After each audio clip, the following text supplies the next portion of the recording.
창세기 18장 10절로 15절 말씀. 창세기 18장 10절로 15절 말씀. 자, 우리 한 절 한 절 교독, 마지막 절 합독입니다. 10절 제가 보죠. 그가 이르시되 내년 이맘때 내가 반드시 내게로 돌아오리니 내 안에 사라에게 아들이 있으리라 하시니 사라가 그 뒤 장막문에서 들었더라.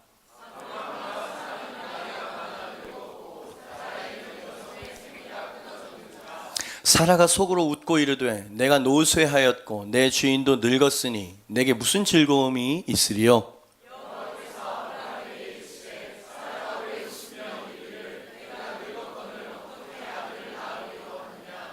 여호와께 능하지 못한 일이 있겠느냐. 기한이 이를 때에 내가 내게로 돌아오리니 사라에게 아들이 있으리라.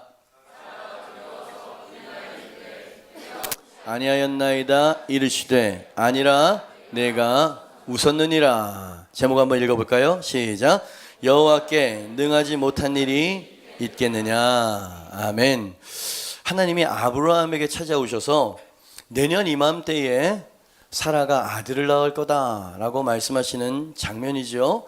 이 말을 장막 문 뒤에서 사라가 들은 겁니다. 그 이제 아이를 낳을 장본인이잖아요.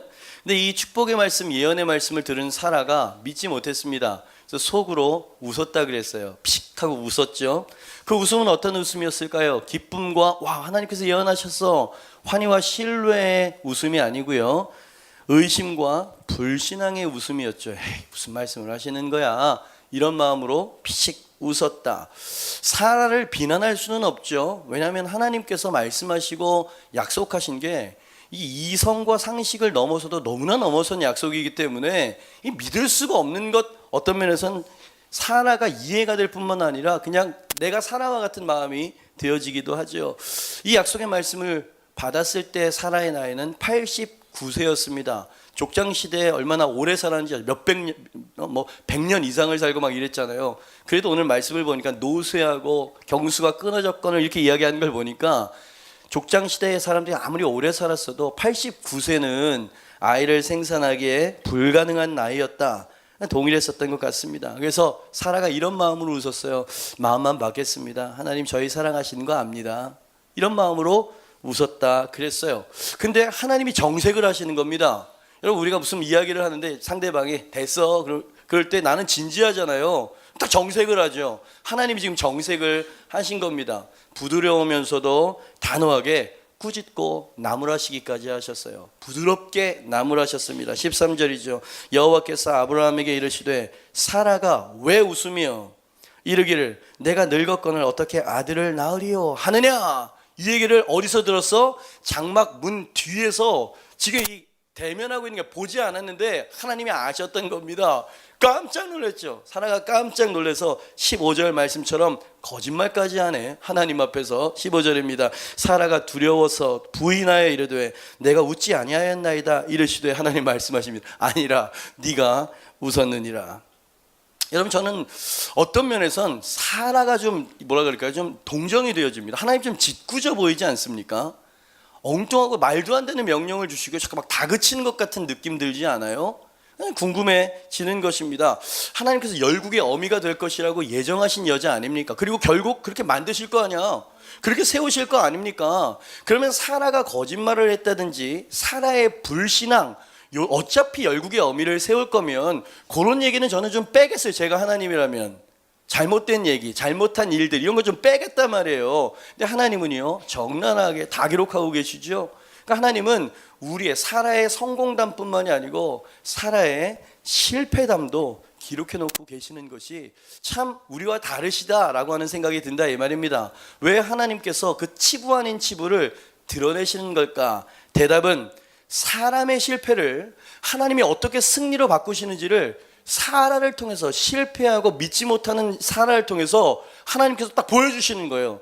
내가 어떻게 불가능을 가능케 하는지 샘플로 사라를 통해서 보여주겠다. 그래서 결국 그 일을 행하시는 하나님이 어떤 분이신지를 내가 너에게 보여줄게, 이 얘기인 거예요 지금. 그러니까 사라는 샘플입니다. 사라가 뭐 대단했던 게 아니고요. 인간은 언제나 의심해요. 언제나 인간은 하나님 앞에서 사라와 비슷한 태도를 보이죠. 중요한 건 뭐냐면 하나님이 사라를 어떻게 대하셨느냐는 거예요. 그러니까 본문이 주목하는 인물은 사라가 아니라 사실은 하나님을 주목하고 있는 것이다. 제게는 그렇게 묵상이 되어지는 거예요. 하나님의 자기 계시 말이죠.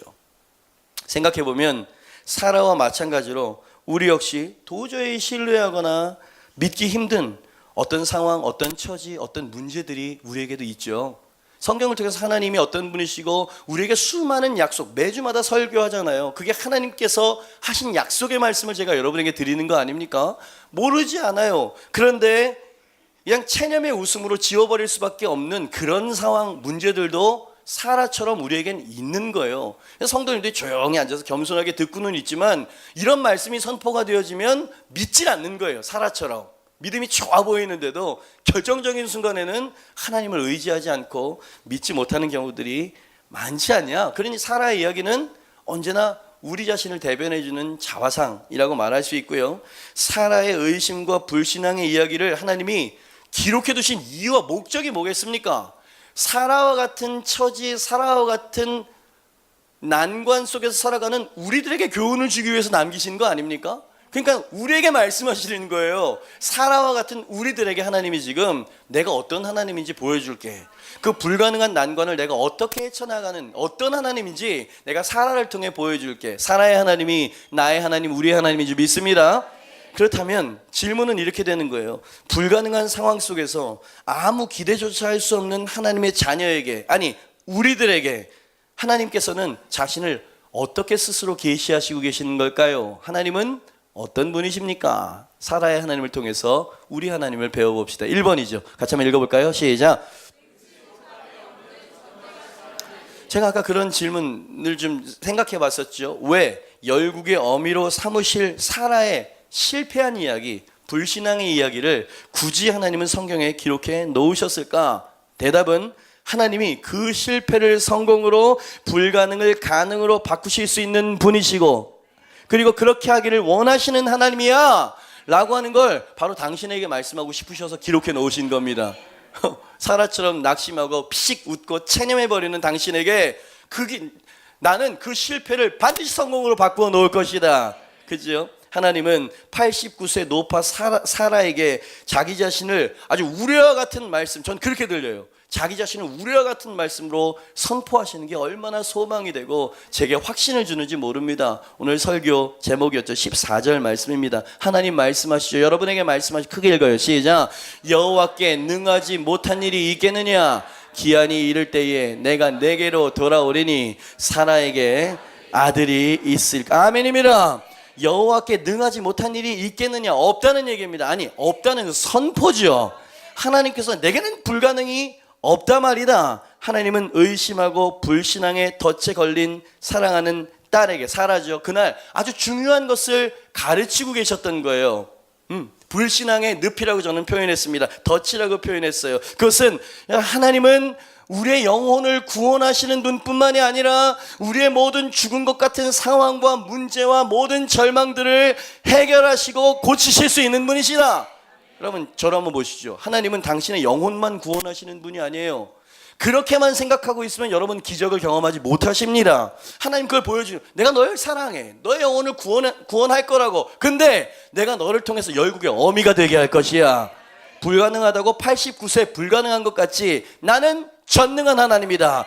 여호와께 능치 못한 일이 있을 것 같느냐? 이게 무슨 말입니까? 나는 할 수 있다는 얘기입니다. 그렇죠? 하나님은 어떤 분이십니까? 전능하신 하나님이시다. 아멘입니다. 여러분 꼭 기억하십시오. 하나님은 영혼만 구원하시는 분이 아니에요. 영혼만 구원해 주시고 이 세상에서는 나 몰라라 모른 채 하시는 분이 아니십니다. 너에게 있어야 할 것을 하늘 아버지께서 먼저 아시느니라. 아멘입니다. 여러분, 전능한 하나님께서 그렇게 스스로를 말씀하시고 계신다. 여러분 믿음을 강하게 하세요. 믿음을 크게 하시길 바랍니다.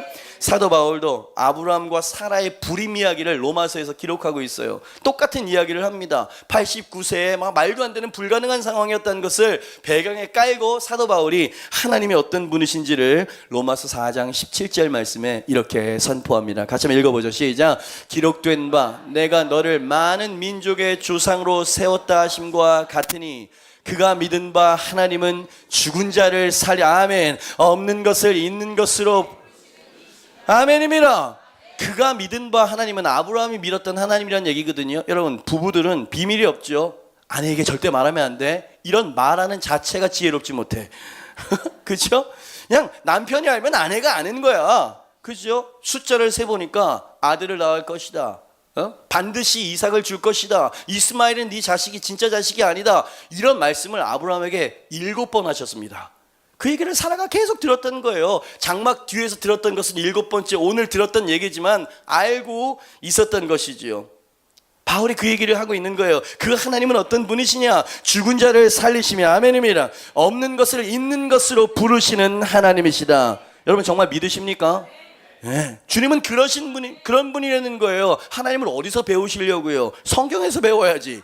하나님은 그런 분이시다. 아멘입니다. 예수님도 가감없이 이렇게 하나님에 대해서 선포하셨습니다. 마태복음 19장 26절이에요. 큰 믿음으로 선포하셔야 돼. 시작. 예수께서 그들을 보시며 이르시되 어떻게 해요? 사람으로는 할 수 없다. 하나님으로서는 다 하실 수 있느니라. 아멘. 빨간 글씨 한 번만 더 읽어봐요. 믿음으로요. 시작. 하나님으로서는 다 믿는 사람 아멘 하시길 바랍니다. 하나님은 전능하신 하나님이십니다. 죽은 자를 살리시고 없는 것을 있는 것으로 부르시는 분이십니다. 구원만 주시는 분이 아니십니다. 우리의 문제를 해결하실 수 있으십니다. 불가능을 가능케 하실 수 있는 분이십니다. 이걸 믿어야 돼요. 이걸 체험하셔야 됩니다. 아멘입니다. 충성스러운 셀리더 부부 중에 와이프 리더가 저희 사모님에게 상담 요청을 해왔어요. 지난주 얘기 몇 주 안 됐습니다.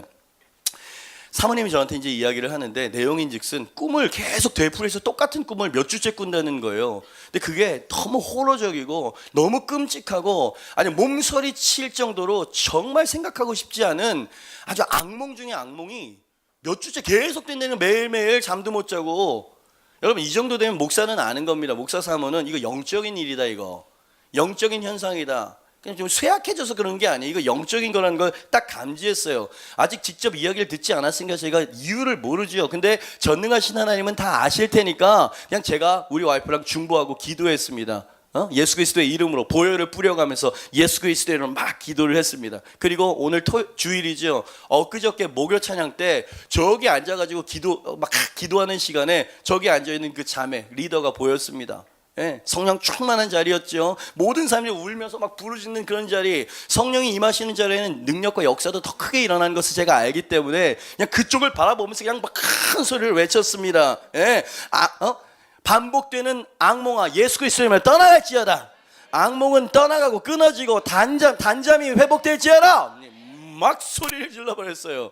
예, 알았는지 몰랐는지 그냥 그 사람을 향해서 막 선포를 했습니다. 그리고 어저께 설교 준비를 하는데 그 남편이 이제 저한테 남자들은 저랑 이제 큐티를 나누잖아요. 큐티를 보내는데 큐티 내용도 내용이지만 이 와이프가 그 목요일 날 이후에 어땠는지가 너무 궁금한 거예요. 제가 기도했잖아요. 막 믿음으로 선포했잖아요.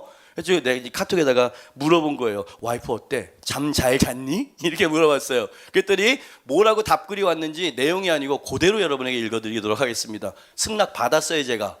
이 얘기 해도 되겠냐고 말이지. 근데 이 답글이 이렇게 왔어요. 목요일 예배 때 특별히 계속 악몽에 관해서 선포해 주셔서 그 이후에 단잠을 계속 잔답니다. 할렐루야. 이야기의 끝은 거기가 아니에요. 하나님께서 역사하신 거죠. 그래서 제가 실제로 역사하시는 기적의 하나님을 누구에게 전하고 싶어? 사랑하는 여러분에게도 전하고 싶은 거예요. 어제 설교 준비하다가 그래서 남편한테 아주 조심스럽게, 왜? 저는 매너가 있는 목사거든. 그 남편에게, 와이프에게 정중하게 물어라. 예? 내일 설교에 보면 기적을 행하시는 하나님에 대한 대지가 있는데 와이프에게 대해 일어난 이 일을 아주 얼마나 조심스럽게 이야기했냐면 내용은 말 안 할게. 익명으로 할게. 그리고 뭐라고 써서 살짝 그렇게 전해도 되겠니? 이렇게 이야기했더니 그래서 그러면서 와이프한테 그렇게 한번 좀 물어보라고. 정말 조금이라도 불편한 마음이 있으면 그냥 사양해도 된다고. 매너 있죠. 보냈어요. 그래서 이 남편이 돼요 이런 게 아니라 정말 와이프에게 이 얘기를 전한 거예요. 그리고 와이프가 답을 보내왔답니다. 그 답 그거 온 카톡을 저한테 그대로 써서 보냈어요. 손이 왜 그쪽으로 자꾸 가지? 뭐라고 이제 그 와이프가 했냐면 재밌는 친구예요. 전혀 안 불편 느낌표, 오히려 영광 느낌표, 이렇게 답이 왔습니다. 그 남편이 저한테. 그리고 익명이 아니어도 된다고 하네요. 웃음. 이렇게 왔어요. 회복된 거죠, 여러분. 예. 단잠을 잤나 봐요. 그냥 우리는 요 간단한 선포도 못할 정도로 전능하신 하나님을 믿지 못하는 사람들은 혹시 아닐까요? 예? 사라가 의심했었던 것은 의심할 만하죠. 그런 명령이었습니다. 여러분, 그러나 하나님은 전능하신 하나님이라고 지금 우리에게 이야기해주고 계시는 거예요. 그러니까 하나님이 얼마나 답답하실까 싶은 생각이 들기도 해요. 여러분에 대해서 이야기한 게 아니라 저도 믿음이 별로 없는 사람이죠. 여러분 기억하십시오. 하나님은 당신의 영혼만을 구원하시는 분이 아니시다. 그분은 전능하셔서 당신의 모든 것들을 변화시키고 회복시킬 수 있는 분이시다. 아멘입니다. 이 기적의 하나님을 사라가 경험한 거 아니에요. 그 다음 해에 아들을 정말 낳은 거 아니에요. 90세 할머니가 경험한 사라가, 저를 보십시오, 진짜 웃음을 웃기 시작합니다. 그러니까 하나님께는 그 진짜 웃음이 이미 예정되어 있었던 거예요.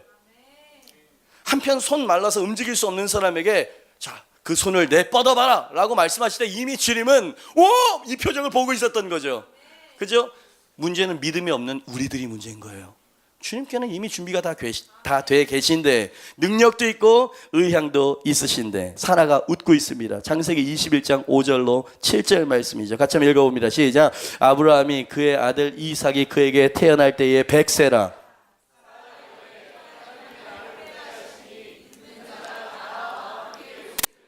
하나님이 나를 웃게 하시니. 아멘입니다.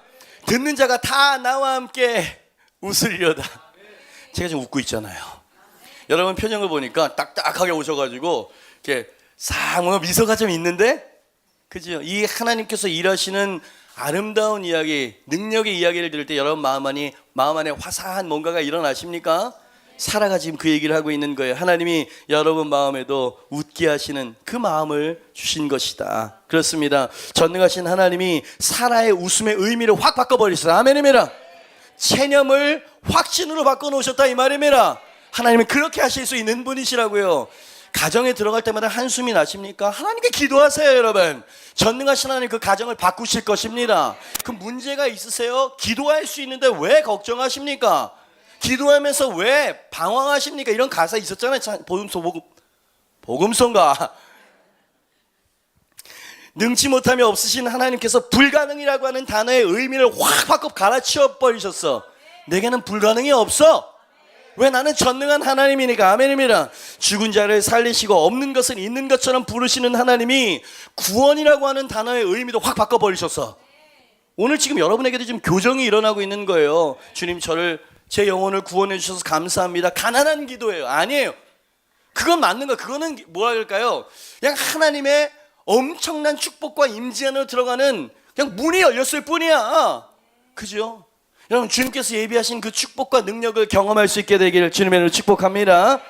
구원이란 영혼 구원에서 삶의 모든 영역에서의 구원의 의미로 교정해 주셨다. 하나님은 살아계십니다. 못 이룰 일이 없으실 분이십니다. 그분은 전능하신 하나님이십니다. 복음을 들으십시오. 그 하나님이 당신의 하나님이십니다. 제 옆에 있는 사람이 그 하나님이 당신의 하나님이십니다. 하나님은 전능하신 하나님이십니다.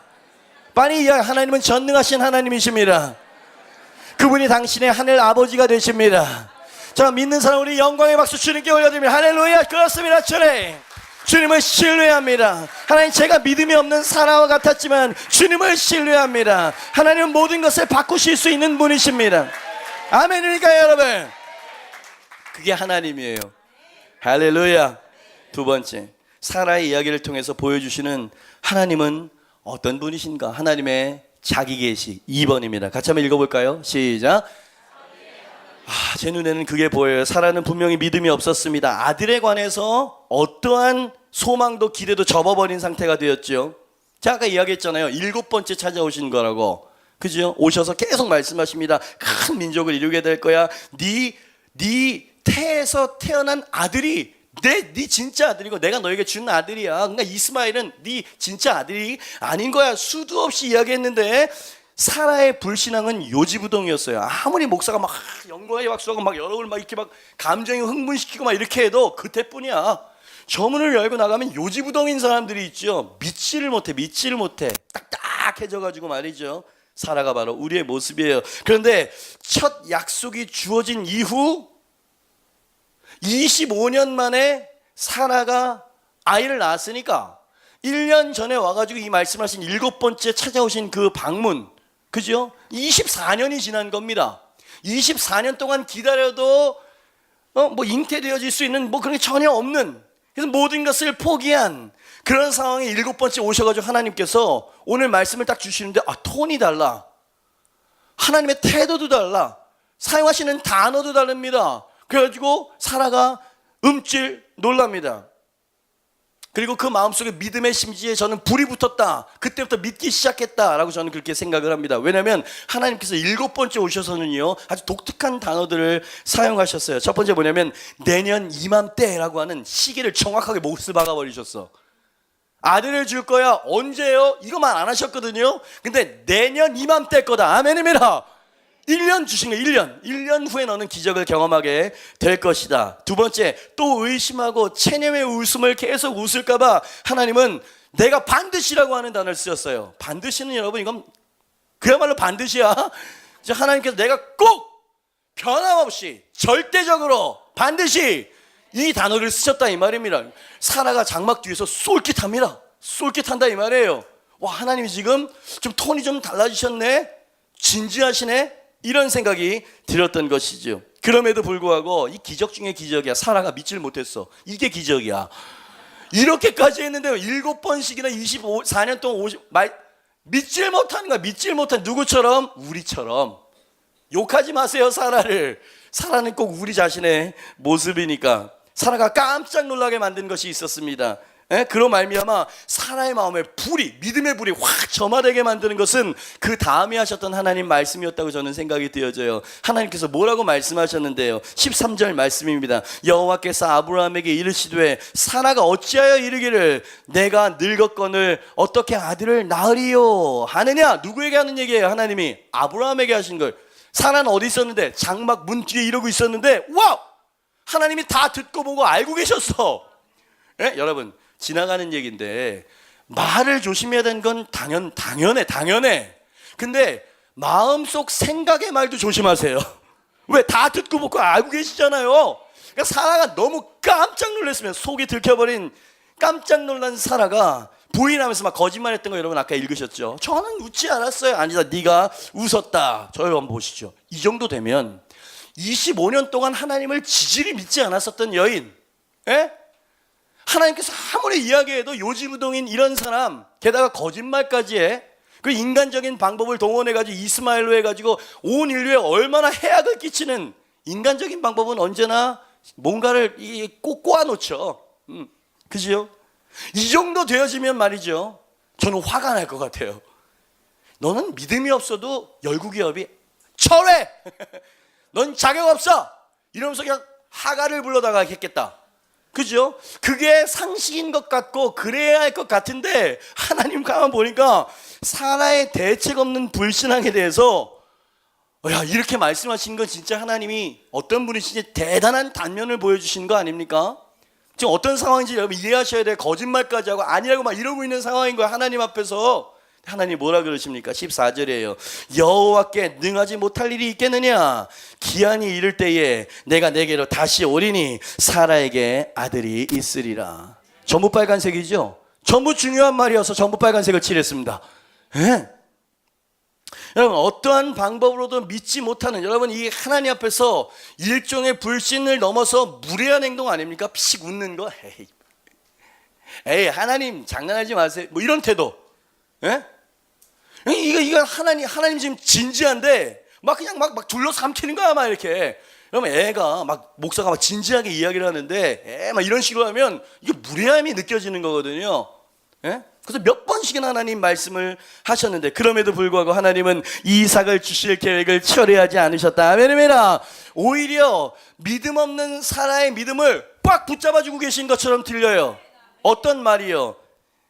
여호와께 능하지 못할 일이 있겠느냐? 혼내는 것 같지만 사실은 이런 얘기가 아니었을까요? 사라야, 믿기 힘든 거 안다. 24년 동안 긴 기다림에 지친 것도 내가 이해해. 그러나 나는 전능한 하나님이라고, 내게 능치 못할 일이 있겠느냐? 없느니라. 내게는 불가능한 일이 없다고. 이제 때가 가까워 왔느니라. 내년이야. 이제 긴 기다림을 끝낼 때가 되었느니라. 그러니 이제라도 나의 약속을 믿거라. 의심을 확신으로 바꿔야 된다. 체념을 기대로 바꾸거라. 내가 반드시 내년 이맘때에 너에게 아들을 줄 것이니라. 이 얘기 아니에요 지금? 하나님을 혼내는다고만 생각하지 마십시오. 만약에 하나님이 진짜 화가 났다면 철회시켰을 거라고요. 징계를 주든지. 근데 그 화나는 순간에도 하나님이 내년에 올 거야. 어떤 톤이었는지 모르겠지만 내년에 올게. 이해한다는 얘기 아닙니까? 그렇습니다. 여러분, 이것은 자비라고요. 이것은 길이 참으시는 하나님의 인내다. 아멘입니다. 하나님은 믿음 없는 자기 백성들을 포기하지 않으시고 없는 믿음을 끝까지 키워주셔서 결국엔 축복의 진짜 웃음을 웃게 만드시는 하나님이시다. 하나님 얼마나 선하십니까? 근데 당신이 생각하는 하나님 너무 무책임하고 무감각하고 막 이런 하나님처럼 생각되지 않으세요? 잘못 알고 계십니다. 하나님은 그런 분이 아니시라고요. 당신을 그렇게 하찮게 여기셨으면 아들의 생명을 십자가에 죽이셨을까요? 이게 바로 성경의 논리고 하나님의 논리입니다. 내가 너희 머리카락 개수까지 세고 있다고. 너희의 필요를 알고 있고. 하지만 너는 믿음의 사람이 돼야 된다. 왜냐하면 너를 통해서 열국의 어미, 열국의 아비가 돼야 되기 때문이지. 나를 믿어야 된다. 내가 어떤 존재인지를 알아야 된다고. 하나님 지금 그 교육을 시키고 계셨던 것입니다. 어쩌면 25년을 기다리게 하는 이 연출, 이 스테이지를 하나님이 일부러 그렇게 만드신 건 아니었을까? 라는 생각도 한번 해봐요. 그죠? 열국의 어미가 되려면 열국의 어미의 믿음, 그 사이즈의 믿음을 가지고 있어야 되니까. 이제 너는 나를 진정으로 알게 될 것이다. 내가 어떤 전능한 하나님인지, 너에 대해서 어떠한 애정을 갖고 있는지, 믿음 없는 자기 백성, 회의와 불신앙 가운데 흔들리고 있는 자기 백성에게 어떻게 대하는 하나님이신지를 이제 네가 확신하게 될 것이다. 하나님은 이미 계획이 다 있으셨던 거야. 문제는 우리가 믿지 못해서 설레발이를 쳐서 문제가 되는 게 아닐까요? 왜 이렇게 오래 참으시는 걸까요? 왜 이렇게 설득의 설득을 되풀이하면서 참고 또 참으시는 걸까요? 대답은 사라의 웃음이, 잘 들으세요, 연약함에서 온 체념이었지 불신앙에서 온 조소가 아니었기 때문이에요. 즉 다른 표현으로 하자면 사라의 웃음은 알고도 무시해버리는 반항이 아니었어요. 뭔 소리 하는 거예요? 말도 안 돼. 이게 아니었다고. 도저히 믿을 수 없는 하나님의 명령 앞에서 혼란스러울 수밖에 없는 영혼이라고 받아들여졌기 때문입니다. 그죠? 우리도 그런 게 있죠. 하나님을 깡그리 무시하고 살아가는 사람도 있는데 어떤 사람은 이 상황에서는 도저히 하나님을 믿을 수 없는 흔들리는 영혼이 될 때가 있다 이 말이에요. 대부분 이런 케이스야. 오늘 아침에 예배를 드리러 오신 정도의 어떤 그 정도의 태도, 그 정도의 마음이라면 그래도 하나님을 잘 섬기고 싶은 마음이 있으셔서 온 겁니다. 안 그랬으면 안 왔겠지. 영상으로 예배 드리고 있어요. 그죠? 일부 오셨잖아요. 그것도 이 불편한 10층까지. 이상하게 오늘 좀 담대하네. 그 마음을 아신다고요. 의심과 회의, 그것을 무조건 나무라시는 분이 아니세요. 이해하시지만 그게 바른 건 아니야. 그냥 부드럽게 나무라기도 하시고 붙들어도 주셔서 결국 그 기적을 하나님의 은혜로 경험한 다음에 사라가 어떻게 노래합니까? 누가 사라가 아이를 낳아 키울 수 있었겠느냐? 라고 하면서 막 자랑을 하죠. 하나님은 대단한 분이시라고. 하나님의 자비와 여러 확정적인 확언들로 사라의 믿음의 심지에 불이 붙기 시작했습니다. 불이 붙었다고. 어떻게 하냐고요? 히브리서 11장 11절 말씀입니다. 성령께서 이 말씀을 기록하셨기 때문에 사실이에요. 믿음으로, 사라에게 믿음이 있었다는 얘기야. 믿음으로 사라 자신도 나이가 많아 단산하였으나 잉태할 수 있는 힘을 얻었으니 이는 약속하신 일을 미쁘신 줄 알았음이니라. 아멘입니다. 처음엔 24년 동안은 의심했어요. 그런데 뒤늦은 믿음을 갖게 된 거예요. 1년 동안. 왜? 하나님께서 오셔가지고 확언들을 막 하셨거든. 내년 이맘때 반드시 내가 다시 돌아올 거고, 마음속에 품은 생각까지도 다 알고 있었고, 모든 것들을 하나님께서 다 알고 계셨어요. 그럼에도 불구하고 다시 올게, 이 하나님의 확실한 약속 앞에 마음속에 믿음이 훅 생긴 거예요. 믿음으로 살아는. 그죠? 왜 그렇게 믿음을 지킬 수 있었냐고요? 이는 그 약속을 하신 이를 미쁘신 줄 알았습니다. 이 표현 참 멋있는 표현 아닙니까? 우리는 하나님의 능력을 경험하게 되어질 때 오 할렐루야 라고 합니다. 근데 이 사라는 그분의 능력을 경험하기 전에 그 약속하신 분이 미쁘신 분이라는 것을 알고 믿은 거예요. 대상을 믿은 거지 대상이 주는 어떤 것을 믿은 게 아니었다 이 말이야. 믿음은 이런 것입니다. 하나님 기름 부어주시고 재정을 주시었고 그분의 손에서 떨어진 것만 계속 구하는 거죠. 근데 사라는, 그리고 믿음의 위인들은 그 축복을 주시는 그 하나님을 구했다 이 말이야. 이는 약속하신 이가 미쁘신 줄을 알았기 때문이다. 하나님은 끝까지 믿지 못하는 열국의 어미를 향해서 믿음의 동기부여를 하나 더 불붙여 주셨다고 저는 그렇게 눈에 보입니다. 사실 이 말씀을 좀 드리고 싶었어요. 14절 말씀입니다. 빨간 글씨 한번 읽어볼까요? 시작. 기한이 이를 때에 내가 정한 타이밍이 있다는 거예요. 그리고 그 타이밍이 가까워왔다는 얘기 아닙니까? 기한이 이를 때에 묵상을 일주일 동안 했습니다. 도대체 이 말은 어떤 의미일까? 적어봤어요. 사라야, 이제 이삭을 맞을 준비를 할 시간이 되었느니라. 긴 기다림과 한숨의 시간은 끝났느니라. 이제 웃을 시간이 되었느니라. 이제 열국의 어미가 될 시간이 다 되었고 너를 향한 나의 시간이 다 찼느니라. 1년이야. 1년 동안 너의 믿음이 약해지지 않도록 단단히 붙들어 매야 된다. 기한이 다 되었기 때문이다. 딱 1년 후에 내가 다시 돌아올 것이고 그 1년 동안 그 기한이 찰 때까지 네가 해야 할 일들을 준비하고 있거라. 기한이 찰 때까지. 그러니까 1년 동안 하나님께서는요 기대함 가운데 그 이삭을 맞이할 준비를 하길 원하셨다. 그리고 확신을 심어주길 원하셨다. 아멘입니다. 여러분, 이 하나님의 명령을 받고 믿음으로 살아는 하나님을 믿었어요. 그래서 잉태할 수 있는 힘을 1년 후에 얻었다 그랬어요. 그러니까 1년 동안의 삶이 어땠는지를 엿볼 수 있는 거예요. 상상이지만 그랬을 겁니다. 90세면 완전 할머니라고요. 사라는 예뻤다 그랬죠. 그래서 애굽의 왕이 자기 처부를 이렇게 하려고 그랬다 그랬잖아요. 예쁘게 곱게 늙은 이 사라 할머니가 100세 된 99세 된 아브라함과 여보 좀 나와봐요. 이래가지고 밤하늘에 가가지고 자 우리 자손들 한번 세봅시다. 하나 둘 이러지 않았을까? 너무 좀 비하했나? 사실이잖아. 예? 다 사막이야. 다 모래야. 여보 이 모래를 셀 수는 없고 주님께서 약속하신 1년 얼마나 지났어? 얼마나 남았지? 이러면서 자꾸만 세는 거예요. 별을 보고 모래를 만지고 그러니까 점점점 기대감이 커지기 시작해. 아멘입니다. 사라가 1년 후에 아들을 얻게 될 것이다. 뭘 준비해야 됩니까? 여러분, 동정녀 탕생은 예수님밖에 없었어? 이게 무슨 말이야 이게. 100세의 아들을 낳으려면 어떻게 해야 되는 거야 1년 전에.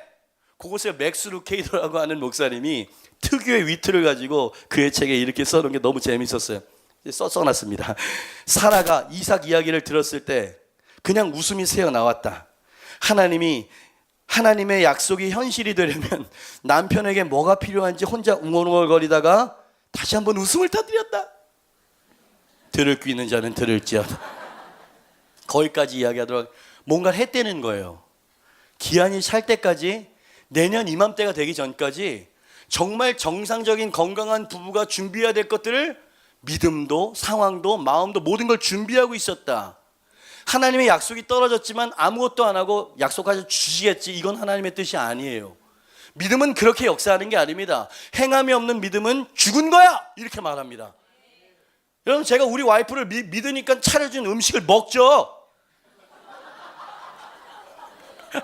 얘가 너무 그랬어?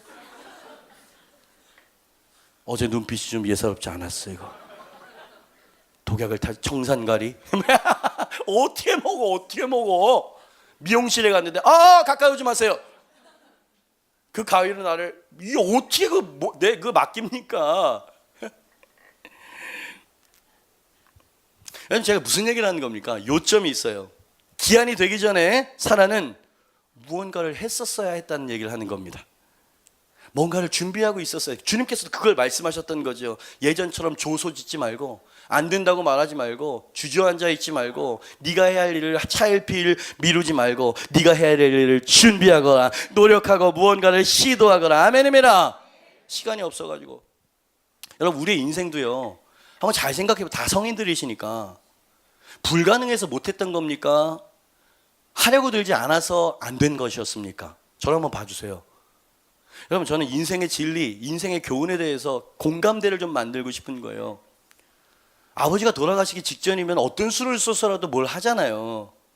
하려고 하면 하게 되는 법입니다, 여러분. 그죠?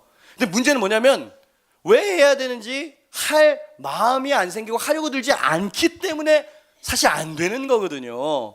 예? 그 말씀을 하시는 거예요. 사라야, 예?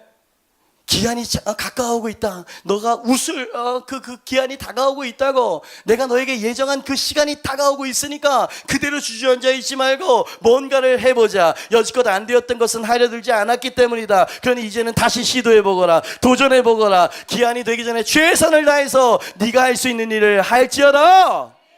여러분, 남자 장정만 5,000명을 먹일 수 있었던 오병이어의 기적은 작은 도시락이 들여졌기 때문이었어요. 기름병이 준비된 것이, 마지막 준비되어진 기름병이 찼을 때 그 기름병이 말랐다 그랬죠. 준비한 만큼, 예비한 만큼 부어주시는 영적 원리. 근데 우리는 그냥 탄에서 떨어지길 바라는 거예요. 하나님 그렇게 안 하시거든. 왜냐하면 거기에는 믿음이 필요 없기 때문이에요. 거기에는 정말 하나님을 정말 믿고 있는지에 대한 확인이 드러나지 않기 때문에, 그죠? 체념일 수 있잖아요. 안 주시기로 하나님 작정하셨나 보다, 이럴 수도 있는 거잖아요. 하나님이 우리의 믿음을 훈련시키시고 키워 가신다, 이 말이지. 기억하십시오. 안 돼서 안 되는 것이 아니고 하려 하면 되는 법이고 성취가 되는 법이다. 아멘입니다. 여러분, 이 사라의 하나님이 여러분의 삶 가운데 역사하시길 축원합니다. 그리고 이미 역사하고 계시면 믿으시길 바랍니다. 당신의 태는 열리게 될 것입니다. 당신의 부림은 끝나게 될 것입니다. 당신은 웃게 될 것이라고요. 언제? 내년 이맘때. 기한이 다 찼다고요. 아멘입니다. 내년 이맘때 하니까 생각나는 뭐 없으세요? 내년 이맘때, 정확하게 내년도 내년인데 내년 이맘때 우린 저기 성전에 가게 될 것입니다. 너무나 매칭이 잘 됐어. 사실은 이 말씀 이렇게 보다가 내년 이맘때가 레마로 팍 와서 부딪혔어요. 하나님, 내년 이맘때 저희는 저기 가게 될 것입니다. 하나님, 마곡 성전에서 우리는 큰 웃음을 웃게 될 것입니다. 할렐루야. 아멘입니까, 여러분? 우리 열왕기 상을 큐티를 하고 있고요. 오늘부터 열왕기 하가 이제 큐티가 시작이 되거든요. 엘리야가 간절히 기도했을 때 손바닥만한 구름이 떴다는 것을 말씀을 받습니다. 저는 온통 성전 이전과 하나님의 기적, 하나님 성도들이 자원하는 마음이 일어나게 하여 주셔서 하나님 억지로나 인색함이 아니라 정말 하나님의 기적과 영광을 보게 하여 주시옵소서. 이미 기적이 시작되고 있어요. 눈물 없이는 보고 들을 수 없는 간증들이 우리 주변에 얼마나 많은지 압니까? 일단은 한두 달 전서부터요, 자원에서 성도님들이 땅 밟기를 하고 있어요. 해봤는가? 땅 밟기.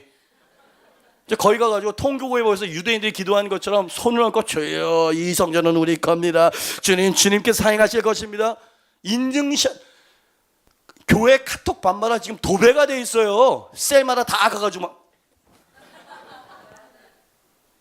그리고 와가지고 1시간씩 2시간씩, 저희 사모님은 8시간씩 여기 이 자리에서 홀로 기도를 합니다. 불안하기도 하고 하나님이 하시지 않으면 안 될 거라는 어떤 그런 마음이 있으니까. 사모님이 그러니까 저도 가끔 와요.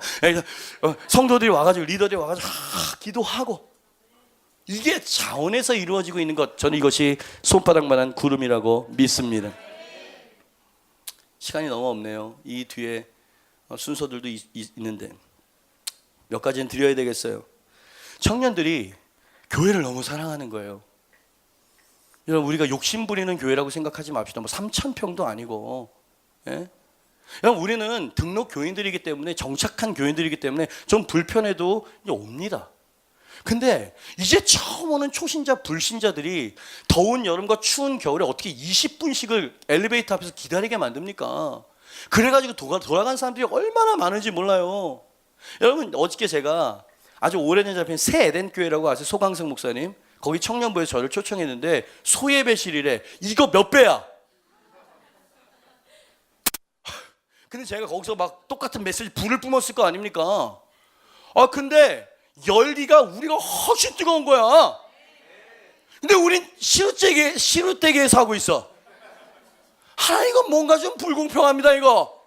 여러분, 저는요, 성전 건축이나 뭔가 이런 것에 대해서 욕심이 없는 사람이고, 여러분 10년 동안 제가 이야기 한 적이 있습니까?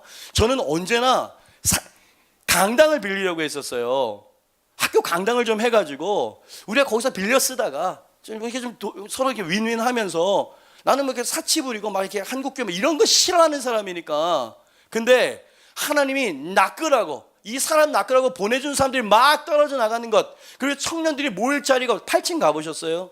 거기 보면 구석탱이에 방이 하나씩 이렇게 있는데 한 3평 남짓 할까? 거기에 10명 정도가 들어가서 자리가 없어가지고 땀을 뻘뻘 흘리면서 기도하고 셀모임을 합니다. 눈물이 난다 이 말, 눈물이. 여러분, 이거는 욕심을 부리는 게 아닙니다. 이거는 그냥 우리는 그래도 아파트에서 나름대로 잘 살잖아요. 근데 하나님의 성전은, 그 성전에 보내주시는 영혼들은 어떻게 하냐 말이야. 그래서 정말 안 하려고 했는데 올 3월에 우리가 한 거 아닙니까? 청년들이 막 아르바이트를 2개, 3개씩 막 뜁니다. 그래서 그냥 돈이 들어오는 대로, 저는 이제 담임 목사니까 이렇게 올 때마다 땡땡땡 이렇게 떠요. 회계들이랑 같이. 근데 막 5만 원, 7만 원, 이게 어떤 돈인지 제가 압니다. 그러니까 눈물이 나는 거야. 눈물 없이 이걸 볼 수가 없어요. 그런 성도들이 있고 청년들이 있습니다, 여러분. 그렇게 주님과 성전을 사랑하는 사람들, 젊은 신혼부부가, 여러분 제가 어떻게 해야 됩니까? 청약 적금을 깬대요. 가정에서 자동차를 판대요. 여러분, 제가 말려야 되죠, 그죠? 시험 들지 모르잖아. 그때는 내가 너무 이럴 수 있잖아. 말렸어요. 그렇게까지 하지 말라고. 우리 와이프도 말렸다고요. 근데 되돌아오는 게 뭔지 아세요? 글썽이는 눈빛이 되돌아와요. 여러분, 제가 말려야 됩니까? 아니면 그래 같이 한번 드려보자 이래야 됩니까? 눈물 없이는 진짜 볼 수가 없다니까. 여러분, 교역자, 부교역자 사모님들은요, 그냥 애기 안고 잠옷이나 이렇게 어슬렁어슬렁 보통 그러잖아요. 우리 부목사님 사모님이 유치원 선생님이시거든요. 아침 시간에 조금 여유가 있어가지고 아동복 뛰어다가 이 길거리에서 아동복을 팝니다. 사모님이. 근데 그 얘기를 듣고 내가, 이야, 정말 어떤 면에서 진짜 아름답다. 아프기도 하고. 이거 어떻게 해야 됩니까, 이게? 그래서 그 아동복 판 전액을 얼마 안 됩니다 하면서 이제 또 내는 거예요. 여러분, 이런 간증이 진짜 수십 가지가 돼요. 우리 첫 번째 작정 우리 해냈을 때 기타 팔고 뭐 애들 막 보증금 줄인다고 좁은 방으로 이사 가가지고 그거 드리고, 참 진짜 내가 어떻게 해야 될지 모르겠는, 저희 장모님의 오빠시죠. 제 대학교 은사이시기도 하시고요. 박사님이시죠. 신학교 박사님이신데 암에 걸리셔가지고 갑자기 발견됐어. 다행히 수술이 잘 됐습니다. 하도 연락도, 우리 교회도 오셨어요. 유광욱 목사님이라고. 그 목사님 하도 바쁘다고 연락도 못 드리고, 이번에도 뭐 안 가면 완전히 사제지간이나 뭐 이거 끝날 것 같아. 그래서 제가 이제 찾아간 겁니다. 혼자서 밤에. 지난주 얘기예요. 그래서 이제 쭉 이런저런 이제 옛날 얘기 막 하면서 사제지간에 이제 정이 다시 이렇게 막 이렇게 따뜻해지기 시작할 때, 그래 교회는 좀 어때? 자네 장모에게 들었는데 성전 이전 뭐 준비한다면서. 제가 뭐라 그랬냐면 도와주십시오 이렇게 안 했어요. 뭐라 그랬냐면, 지금 우리 교회에서 성도님들이 어떻게 헌신을 하고 있는지에 대한 이야기를 하는데 제가 지금처럼 눈물이 나는 거예요.